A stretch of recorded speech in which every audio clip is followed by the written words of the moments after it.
भाई लोग नमस्कार प्रणाम, कैसे हैं आप लोग। खेसारी लाल यादव के फैंस के लिए बहुत बड़ा गुड न्यूज है। जी हाँ दोस्तों, आप लोग को बहुत ही बेसब्री से इंतजार था खेसारी लाल यादव का कोई गाना क्यों नहीं आ रहा है। दोस्तों आप सबको बता दूं, खेसारी लाल यादव का एक हरियाणा सॉन्ग आप लोग का बीच में बहुत ही जल्द टीजर रिलीज किया जाएगा।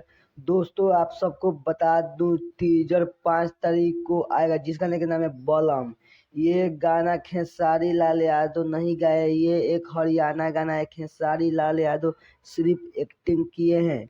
दोस्तों आप सबको बता दूं, भोजपुरी में बहुत बड़ा रिकॉर्ड बनाएगा ये गाना, जिस गाने का टाइटल है बलम। जी हाँ दोस्तों, आप लोग पोस्टर देख ही सकते होंगे कि कितना जबरदस्त और लाजवाब बनाया गया है। और इस गाने के बात करें टीजर, ये गाना 5 तारीख को टीजर रिलीज कर दिया जाएगा।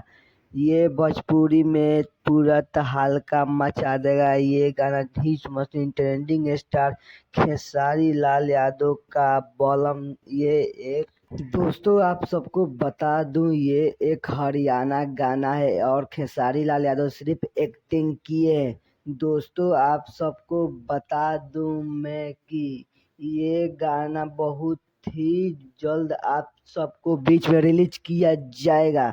ये एक हरियाणा सॉन्ग है। दोस्तों ये वीडियो बहुत ही लाजवाब शूट किया गया है और रंगदारी तरफ का ये वीडियो होने वाला है। दोस्तों आप लोग इस गाने के लिए कितना ज़्यादा एक्साइटेड हैं, कमेंट बॉक्स में ज़रूर बताइएगा। और हमारे चैनल पर नए हैं तो हमारे चैनल को लाइक एंड सब्सक्राइब करना मत भूलना। इसी तरह का हमेशा हम वीडियो लाते हैं। चलिए मिलते हैं फिर किसी नए वीडियो के साथ। तब तक के लिए जय हिंद, जय भारत, वंदे मातरम दोस्तों।